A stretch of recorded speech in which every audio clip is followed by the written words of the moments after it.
Hey guys, welcome back to the channel. So lots of people want to get married, yeah? It's something that we long for, we look forward to. But sometimes we feel like we're not ready. I feel like some people are not ready. And in this video, we're going to be discussing you are not ready for marriage if ... We're going to fill in the dots for you. I have a lovely guest and I can't wait for you to meet her.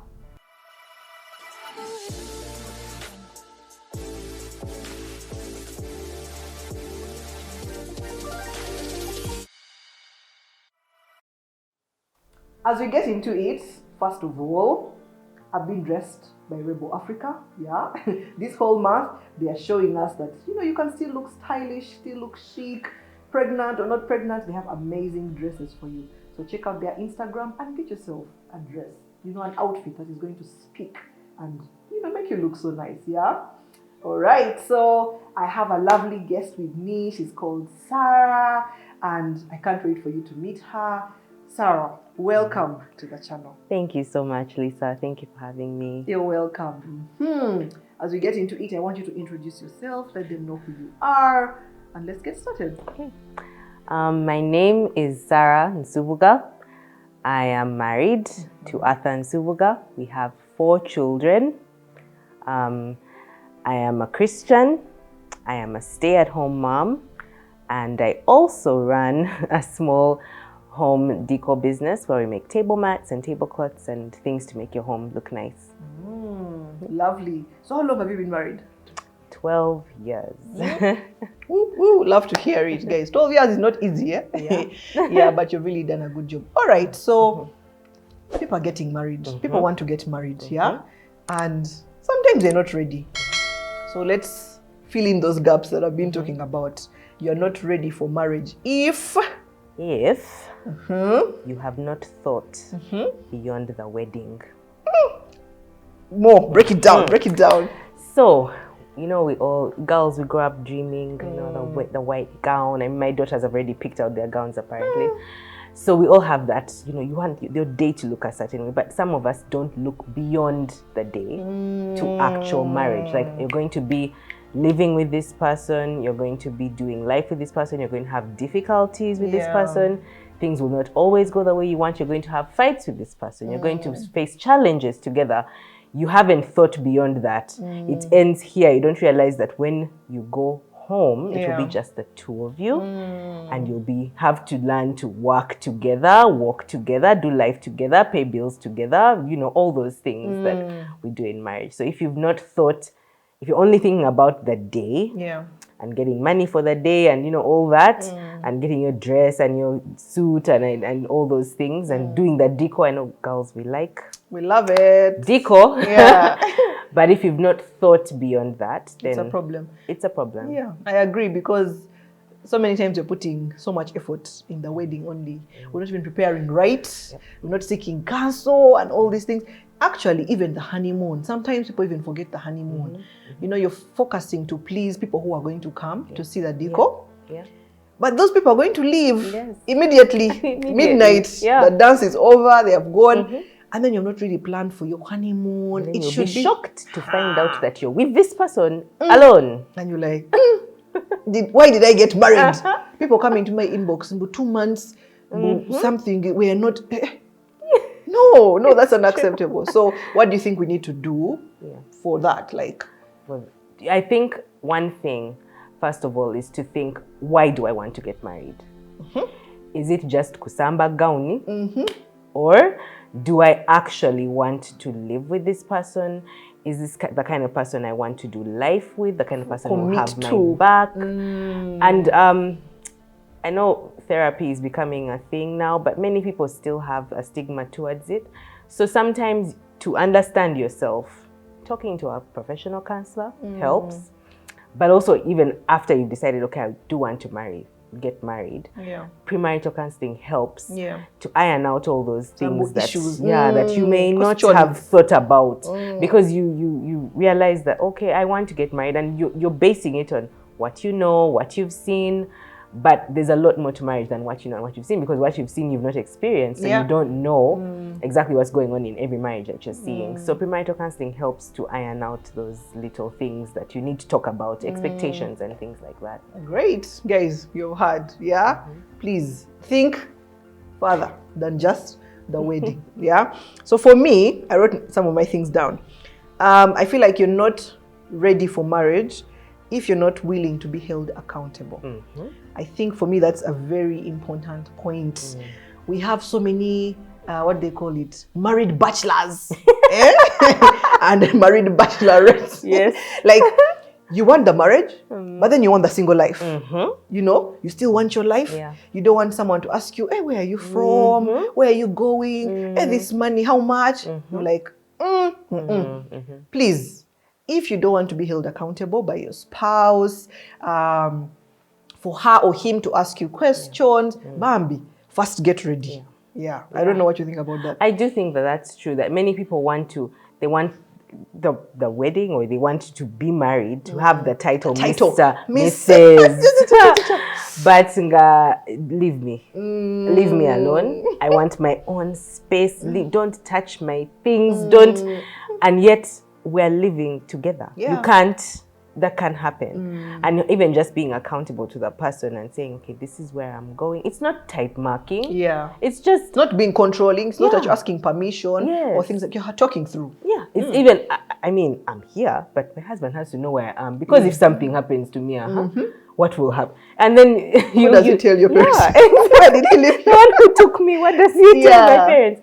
So it's things like that. I think that it's very important to think about the fact that you're going to be walking with this person, you're no longer alone. Yeah. So that when you get in, you know that, okay, it's not about me anymore. It's about us. We're doing life together. So please, if you want to be single, first be single. But once you get married, accept that now, just allow. Just allow, please. If you have been in prison, allow. You're going to now be two. You're now becoming one. Yeah. What's your next point? Another thing is that if you think that the marriage is going to complete you in some way, if you don't feel fulfilled as a single person, and you think, my life will only be good if I get when I get that marriage is not there to make you happy, unfortunately. It's there to really, as Christians at least, we believe it's there to make you holy. You're being sanctified all the time. It brings out the ugliness in you. Yeah. So that you see that this carpet needs to change if I'm to live with this person. So if you think that me being married will make me complete, that you're somehow incomplete when you're not married, the person will come and you remain as incomplete as you are. Yeah, that's true. Yeah, because you're feeling like, okay, we keep saying, I'm going to find my missing rib. Now when the rib comes, wow, now I'm a full person. Yeah, I was as if half. And that's, I think, where people get the principle of, I bring 50, you bring 50. And yet it's supposed to be, I come 100. Please, come as your all whole. The way. No one should be that burden to be put on someone else to make you feel complete. Let me tell you, it's impossible. It's impossible. No one can complete you except Christ. Yes. So first, please sort yourself, and that brings in the point of know your worth, know your value, know who you are, what you stand for, and all this. So that when you go into the marriage, you have what to give. Thank you. Because people go into marriage wanting to receive. Oh, he's going to make me happy. Those people that we love the most are the ones who are not me. So I love what you say, like marriage is to make us holy, because it's the representation of actually our relationship with Christ. It's the institution that brings out the worst in you. Exactly. So that it can refine it. Just what they really say. Does. Jesus is the bride. Jesus is we are the bride. The church is the bride. He's the bridegroom. Is the bridegroom. So you're coming together, even when you do all these annoying things and things like that.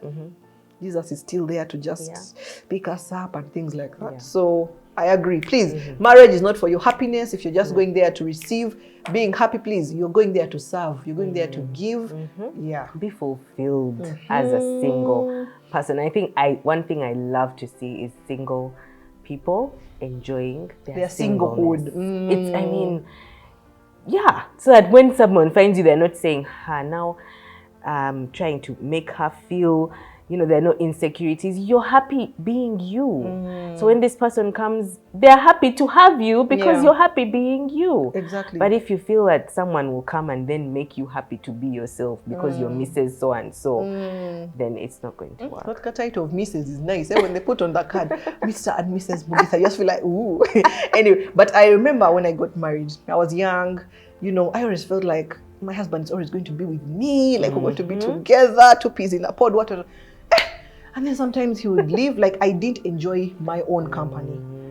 Like I always felt like we needed to be two of us to enjoy. Even I've just started learning how to go on dates alone, like go and eat food alone. I can't, how? Like, oh my God, I need to be with someone, So I quickly learned that my husband is not going to be with me all the time. Yeah. And I can't force him to be with me all the time. And it's okay. Yeah. And it didn't mean that I didn't love you and things like that. So I had to now start learning how to love me, enjoy myself, do things also alone, not even burden him with, I have to make her happy. That's true. She's bored. It's such a burden on the person that you marry to make you happy, because they'll do something and at some point you're not going to be happy, and it's so straining for them to give and not receive anything in return. You're supposed to be giving each other such that everybody is receiving. So now these days sometimes I go, and if I have to do something, I go and eat, reflect, spend time alone. Sometimes I'm home and I'm just there, and it gives you time also to be creative, to think through things, meditate on the word. Like you can't just be together all the time. So that was me, and that was, a bad thing, because it took some time. So please, first enjoy being single, and that's the time you get to grow your relationship with God. Yes. We know when you get married, responsibility, you're running up and down. So first, I know. As for the other day, I was trying to do my devotion. I couldn't get through the passage before being called 7 times. Mommy. Exactly. Oh my, please give me time to pray. No, let's sing. No. The time is done. So please. Are you done? Enjoy the singlehood. Another thing for me is, if you're not willing to die to self. Oh my. If you're not willing to die to self, it really connects with marriage does not make you happy and things like that. Yeah. Because it's not about you. Many times we think, oh my God, it's not about you. You're going to serve, you have to, you're dying, literally. Your desires, no, for me, it's not about you. So you have to die every day. Sometimes it's every day, your desires set aside to put the other person's priorities first, to think, what about, in their shoes, what could they be feeling? It's a lot of work. It is a lot of work. Yeah. But it's beautiful work. Yeah. But if you don't know how to die to self, then, friend, you're not ready. You're really not ready. If you don't know how to let go of what you want, to have the person that you care about do something that they want to do, then it's not going to work. I mean, that's how, even when we're walking with the Lord, that's how it works. He wants you to do something, but your heart wants something completely different. The things I want to do, I do not want. And then, so as you walk with the Lord, as He starts to change your heart, then His desires become yours. Slowly and slowly, like that. But at first it's not, and there's that struggle, and you have to die to yourself and say, no, you know what, I'm not going to do what I want, because what He has is so much better. And usually in marriage, when you let go of what you want for what the other person wants, the gel that, the thing that bonds you together is that the person feels safe knowing that you care about them enough to let go of what you want, and then they'll also let go of what they want for you, and eventually you find that the things merge. What you want is what he wants, and what he wants is what you want, because he sees that you're putting in, you're giving him. It's just natural to also give back. And this thing, people have not really understood it, because every time I show on Instagram, like how to make your husband happy, guys are always saying, sure, what about him? For him, guy is not doing it. Let me tell you, those things are going to cause you problems. If you're waiting to receive, or you're doing for someone so that he can also do for you, you'll die in your movie. Because you do because you love. Yes. You don't do because you're waiting to be, Exactly. So people send me messages when I post, don't deny your husband, or love him like this. Always, there are some people who will always come back to me and say, but for him, is he doing it? But and don't you think that that comes from the fact that people don't love themselves enough to, show themselves some love? Because when they're always waiting for him to do something, they're not doing it out of, oh, I love this person and I'm secure in the fact that I love myself and I'm worth being loved, so he's going to love me back anyway. I don't have to fight for him to do something. I can do it without waiting for him to do something. And I know it can be hard, like when your partner is hurting you and to just love them back, but it just reminds me of, again, Monange, Jesus, while we were still sinners, he died for us. Like, he didn't die when we were good. No. So even he couldn't even wait for it. It wasn't going to happen. Yeah. So even your partner is hurting you sometimes, and you feel like, that's marriage. You didn't first go, he'll make me happy, make me, love me so much, and then that's when I will love him. You love him because you made a commitment to him. Yeah.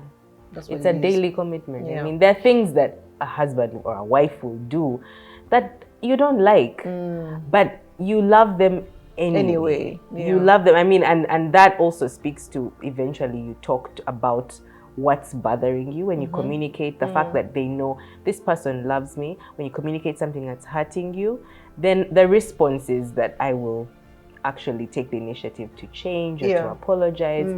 But if they're not sure or not safe, they don't know whether you love them or they're not sure, there's all that in the balance, then when you communicate that you're hurt, it won't really resonate.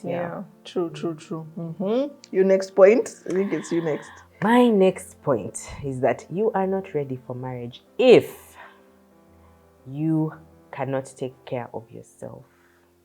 Now, many times that first when you say that, people think, oh, it's for the men, if they can't take care of themselves, if can't take care of themselves financially. That aspect is there, but there are also people. We have grown children, as in grown-ups who are children. They can't cook for themselves. They can't clean. They can't do anything. Like, if they're left to themselves, they would live like over what? So if you can't take care of yourself, and that also doesn't just go physically, emotionally. If you're not mature enough to take care of yourself, then you can't be with somebody else, because that you're working together. You can't have a relationship with someone and you're working with them, but your only thing you can't even think about deal with yourself. They have to look after themselves and you know. So yes, the financial aspect is there. That if you can't look after somebody else, you're bringing somebody else into your life. Now, if you can't, men, this goes for you too. If you can't cook for yourself, you can't clean. You can't pick up things that have fallen. You can't wash boxers. You can't wash your boxers. You can't do anything for yourself. How are you going to take care of somebody else? And then when children come, what's going to happen? It can't work. I mean, there are girls as well who can't do anything. Everything is done by the house helps at home. That can't work. Learn a skill. Learn something. You have to know how to do things. To look after, you can't find where the taxi is. You don't know anything. And this sounds outlandish, but it's happening. People who don't know how to look after themselves. But the guy he's saying he will look after you, take care of me. Oh, please. Does that last? You see your father? Because men tell you, I will look after you. You don't have to. You reach, the guy puts up his legs.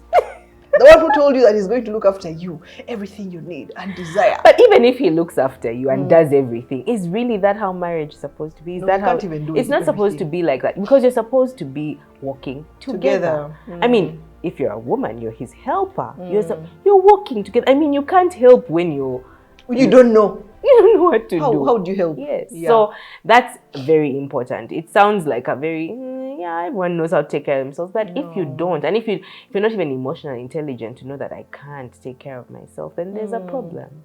Things have become tough. Guys, are you ready? Hey! For me, I feel like you are not ready for marriage if you have the wrong circle of influence. Yeah. You are not ready. If you have wrong people around you, I think you need to first cut, chizo, a bit, prune, mulch, I don't know, all those nice things. Because I've seen so many marriages struggling because of the kinds of friends that we have. Because they influence us. You know, you go with a situation, you're feeling like, Sarah, my husband, you're speaking ill about your husband, and Sarah is listening. And Sarah tells you leave. And Sarah tells you, Sha, how do you allow that? He stand up to him, beat him even, deny him, don't give him. Please. Let me tell you, if you have those kinds of friends, and I think many people, it's not because they are not married, because many people have that thing of when people get married, they don't want to hang out with single people, they eliminate single people. It's not even just about you being single, but we just want to make sure that you have the right kind of people around you who respect the institution of marriage. And who have the same value system that you do. Because if they don't, then they're not going to support you in any way. I mean, marriage is an exclusive relationship, but it's done in community. So you can't be married and be alone, just the two of you. You never talk to anyone. You don't talk to anybody. That doesn't happen. It didn't work. So if the people around you don't respect the fact that you're married, don't respect the institution, don't respect anything to do like your relationship, they don't respect it, then it's not going to work. Because even as we walk in marriage as couples, it's important to have people who speak who guide you. There are people who have gone ahead of you. I mean, I'm married 12 years, but I have friends who are married 15, 20. Yeah, they come and tell you. And even the people who are married 1, 2, 3, even single people. There are people even who are single who will tell you something and you're like, oh, I didn't know that. I'm learning something new about marriage through them. But if the people you're learning from or the people you're allowing to speak into your marriage are always negative, are always very skeptical, cynical, then it won't help you in any way. I mean, garbage in, garbage out. And also I want to speak to the men, especially the men, because men don't open up, but they open up with their boys sometimes, like boys or something. So if his boys and he tells them, hey, what are you doing today? Man, I was just washing. I just had to wash the dishes quickly. What? A man? How can you do that? And then they belittle him, so he feels like, don't allow that, don't accept that. Didn't you marry someone? And then he comes back home and they want to support you. All because someone has poured wrong information. So who are you listening to? Who is your partner listening to? Who are these people going to, influence him? And how I just want to say, how do you know that those people, that the people you're talking to actually respect the institution of marriage? I had someone saying that if I am with you, Lisa, and you never say anything positive about your husband or about marriage, you're always complaining, or you say nothing. You don't even ever talk about your wife or husband. You don't say anything. We are not sure. Okay, she has a ring, but I don't know. I'm not sure. I've never seen the husband. I've never. That is someone that you may have to think a bit. Like, okay, is this person actually someone who will support? Will be a good influence? I remember someone saying when they met someone and he was talking about his wife. And he was a man. He said, I want to walk with this person because the way they talk about their wife is the way I want to talk about my wife. So you're really saying someone is going to add value to you.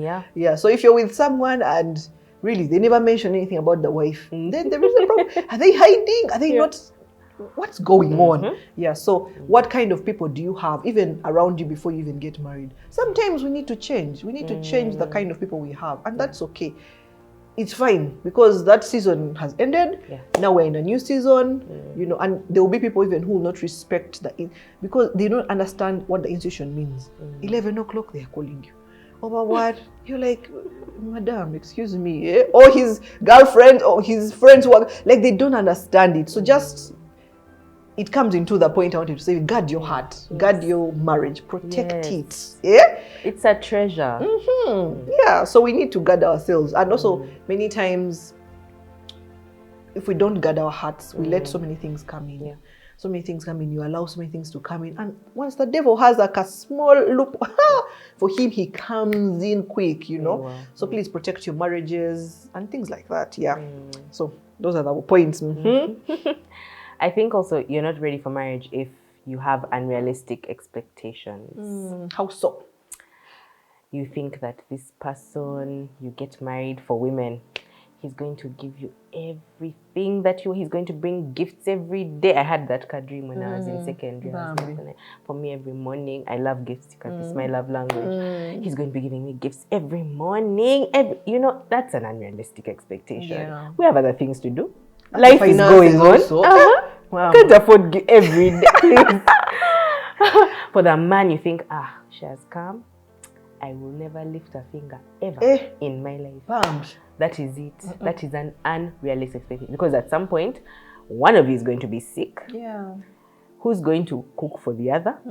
If one is lifting, the other just wants to receive gifts. It's not going to. But be pampered the whole time. It's not going to work. You have to have expectations that are realistic, but also when you meet somebody, those expectations should be able to be voiced. Have you thought about them? Have you thought, what do I think marriage will be? Yeah. You think about them and say, okay, this is what I expect because what I've seen. And look through and say, are these actually realistic, or have I been watching too many movies? Like, you know, when it's unrealistic, you're not ready because you're living in a fantasy world. Yeah. You're in a movie. Guys, please walk through those expectations very well and make sure that please you're being real. So for me, I feel like you are not ready for marriage if you're coming in with a change. You want to be a change agent. Assistant Holy Spirit. You're the Holy. You're helping him.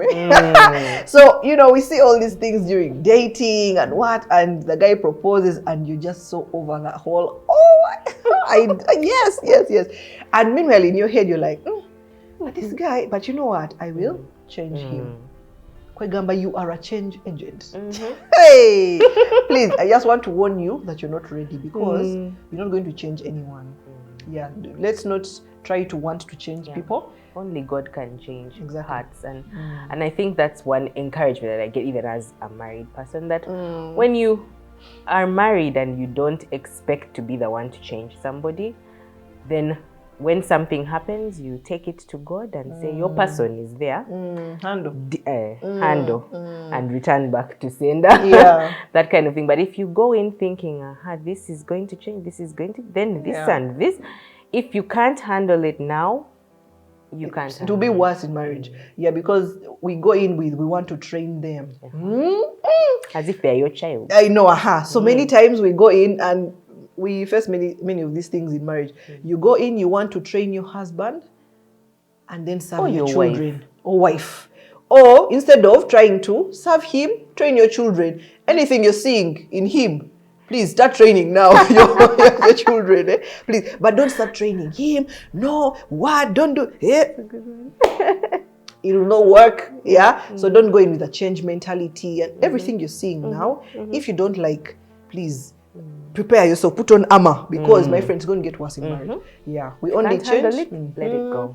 We only change because we want to change. The Holy Spirit is changing us and working in us. So please don't try to change him.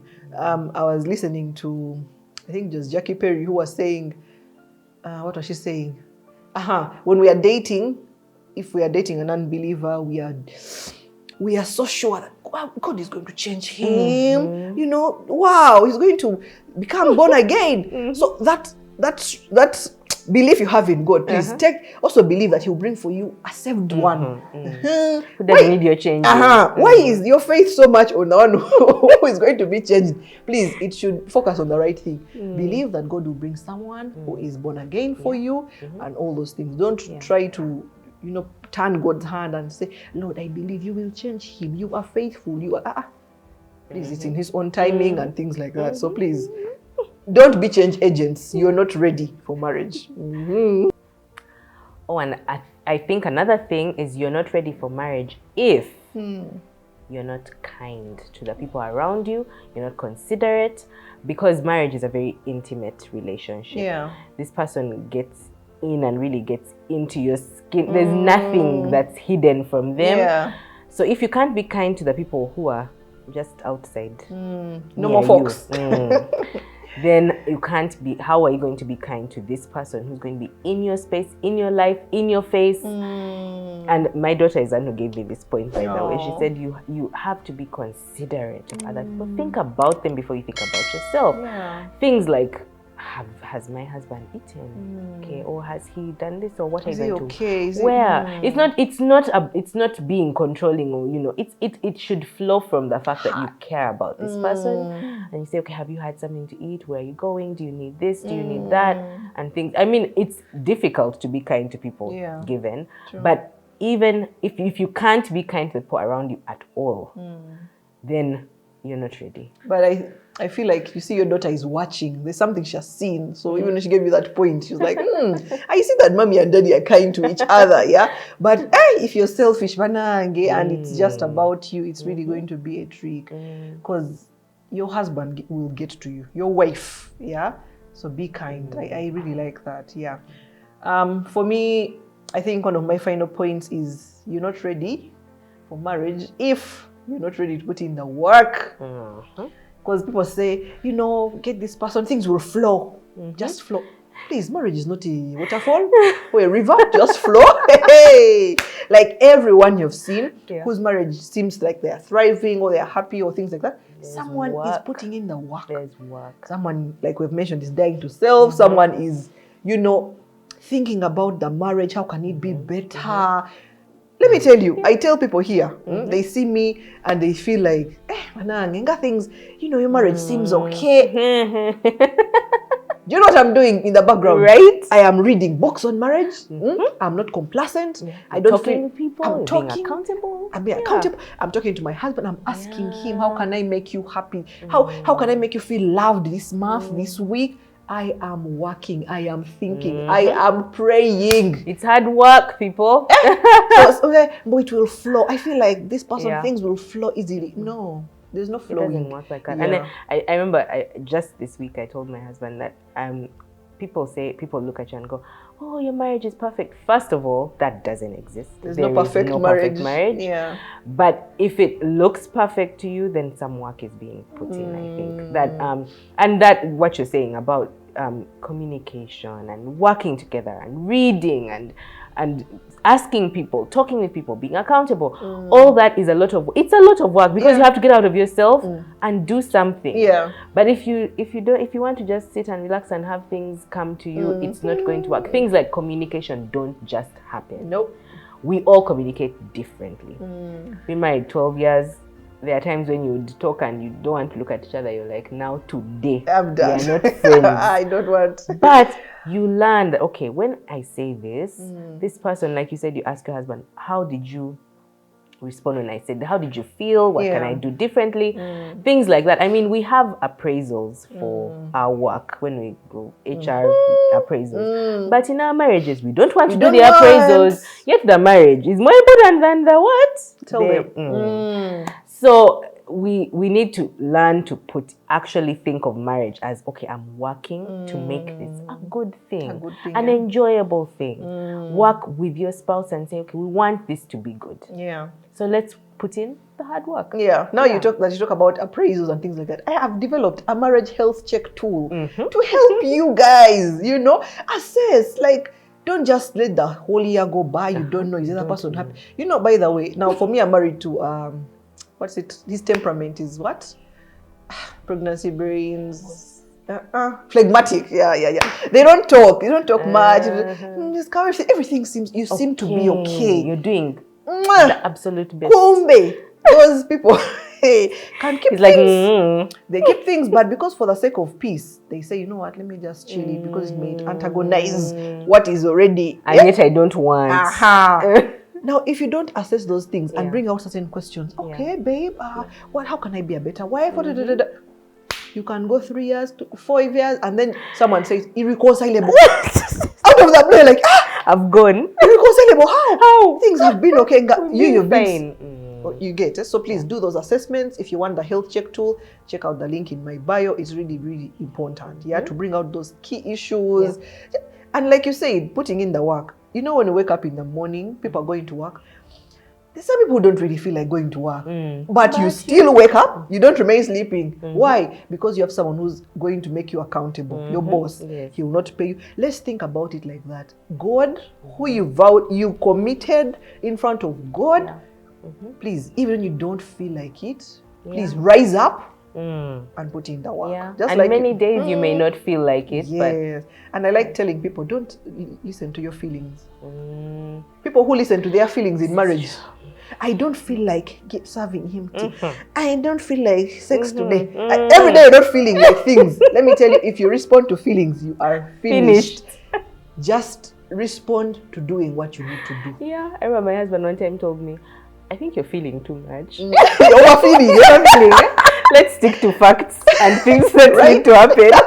Yeah, sometimes we are too emotional. Oh my God, I feel like he doesn't. What is the fact really? What's the truth? Yeah. Are you going to listen to your feelings, or are you going to listen to what the Holy Spirit wants you to do? I think that's very key in marriage. Now, my last is, you're not ready for marriage if you cannot and don't want to adjust. What do I mean? Now, in marriage, in life, first of all, generally, things keep changing. Now, when you're married, the changes double. Because now you have another person, whatever changes in his life, changes affects in yours. Whatever changes in your life, affects his. Yeah. So now, if you're not ready to, now, what do they say, kagwira, or think something else, and you're like, flexible. Okay, let us be flexible, let us change. The job has come, the job has gone. You know, a child has come, a child has passed on, a child is sick. If you're not willing to adjust and say, okay, I've adjusted my mind to this situation, now we're in this situation, let's deal with it. If you're like, I mean, I don't want that situation, it's there. I don't want it, I don't want to deal with it, it's there. Yeah. You can't manage. I used to be like that. I'm a planner, and I want things to go according to plan. I don't, if I've not planned for it, like I want, in fact, I want to wake up and I know how the day is going to run. Yeah. Now, you begin telling me in the middle of the day what we're going to King say. has a temperature. First that one. Maybe, should I say this one? But anyway, I was that kind of person, like, maybe if your parents are coming, you should tell me like a week before, 1 month before I prepared it. Sometimes they might come. Yeah, and it's okay. And it was not in the plan. My friend, you will die if you don't want to adjust. Like, no, for me, you need to tell me. I was very much like you. I'm like, we plan, let's do A, B, C. Don't start bringing in F when we are on B. Excuse me. Let us. But if you're not ready to adjust and say, make some, adjustments. Say, movements. Okay, we can be a bit flexible. There's no need to be don't overbe. That is who I am. For me, I don't like that. Because even another person also be that is who I am. And if everyone is I don't like. Because my husband is very spontaneous. But also he learned who I am. So he began to trying to plan. Then also me on my end, because I'm seeing who he is, and he's not going to change to start being an over planner. I also adjust. So that is how the marriage should be. And now you're ebbing and flowing. You're flowing, you're gelling. Yeah. So please learn to adjust, learn to adapt, live the single life like that. Please. I use me, I come back home late. Me, I don't like to, my husband, my husband sleeps late. Here. Even you. My husband is an early riser and I'm a night owl. So that dynamic. Me, I used to be telling my Panangi. For me, I go to sleep, you're not there. For him, I have no sleep. Right? Can't you adjust to come and have, okay. So we said, okay, you can come to bed. When I've dozed off and what? Go and do your things, you see? But you see, you have to be in that mentality of, it can't be my own will, my plan, my what? Kind, considerate. Guys, Bambi, I hope you have learned something. Please subscribe to the channel. As long as you've, at any point you feel like, and you've not subscribed, please, God is watching you, So, that has been our conversation. I hope you liked it. Let us know in the comment section. What things should people keep in mind if they're going to get married? That you're going to prepare them to just, go into this institution properly and, to be more effective.